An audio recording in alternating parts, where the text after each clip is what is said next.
Do you want to start making money in CS2 but you don't know where to start? Well, this is the video for you. I'm going to be going over how you can make some cash in CS2 in 2024. We'll be covering the basics in this video, so stay tuned. Do you want to quick start your Counter-Strike journey by getting a $50 op pink DD pat? Well, I'm going to be giving away 2 of them. This is your last chance to enter as we hit our 500 subscriber goal, and in the next video, I'm going to be announcing the winners of our 2 ops. To enter, all you've got to do is like this video, subscribe to the channel, and leave a comment below. We will have another giveaway after this one as well, so stay tuned to see what that could be. Good luck to everyone. So for starters, you are going to need some cash. To get started without putting any money in, you can rely on your weekly drops. Every week, you're going to receive a case as well as a skin drop or a graffiti. But don't get the graffitis, they're not worth anything. You're almost always going to want to take the case as well as the skin. So you do have a small chance of getting a rare drop. It's about a 1% chance of getting one of those rare cases dropped to you. They can be anything from any weapons cases, Bravo cases, or any of the previous cases that are now in the rare drop pool. These can range from anywhere up to $100 all the way back down to about $1.50. If that's going to take too long for you and you can't wait to build up that capital from your weekly drops, as it can take quite a lot of time, you can definitely put some money in, but when you are wanting to get some skins, don't use the Steam market. It's going to be much more expensive than using a site like Skinport. I like Skinport, they're fast, you can get your skins straight away. I have put a link down in the description if you are going to start using Skinport.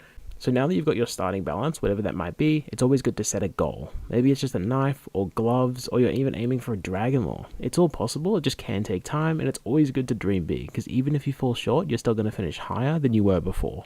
So you've got some money, you have a goal, and now where do you start? Well, there's a few different paths you can go down. You've got trading, trade ups, or investing.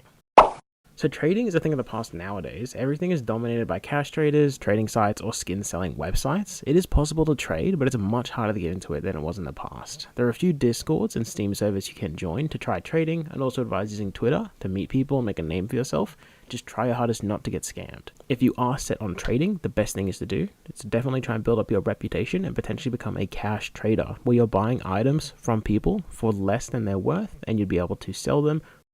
So trade-ups are super profitable if you find the right ones. It can be hard to find profitable trade-ups with the correct input. I would recommend checking out the Tech Savvy Scientist for some trade-up ideas and guides. He is very in tune with the trade-up world and is always on top of everything. I'd also advise checking out a website called TradeUp Spy. I'll leave a link to that in the description as well. It is super useful. Some of the things you can do on the site do include being able to check trade-up profitability before doing the trade-up, as well as giving you some trade-up ideas once a week for free. So when doing trade-ups, you need to remember that sometimes you may need to get some specifically low-float items. One of the better ways to go ahead about acquiring them is actually through the Steam market itself. What you can do, you can go ahead and create a buy order for the item that you need in a low float for the price that you're wanting to pay, and people will sell them to you. Sometimes these people aren't sure what floats they have, or that they can be used in trade-ups. So investing is definitely my preferred method of making profit. Depending on what you're invested in, it's a lot safer and it's a lot more profitable. A great way to get started investing is to wait. Wait until that next operation drops and invest in either the cases, the skins, or the stickers from that operation. We know they're going to be limited and they will potentially rise in price drastically. A great way that I decide if an item is worth investing in from an operation is if I would buy it again in the future. If you can find a reason for someone to want to purchase this item again later, the chances are other people are going to feel the same. As long as you're not grasping for straws, it's definitely a safe option. A personal example that I have is back in one of those recent operations, I saw the neon opal strafe stickers and thought they looked amazing. I decided to buy up, I think about 100 of them during the operation for only a few dollars, and looking at the price now, you could see that I did make quite a good decision. So that's a brief overview of those few different ways you can start investing. In the next part, I am going to go in more in depth of each of these strategies on their own separate videos. Thank you guys so much for watching. Hopefully you have a great rest of the day. Peace.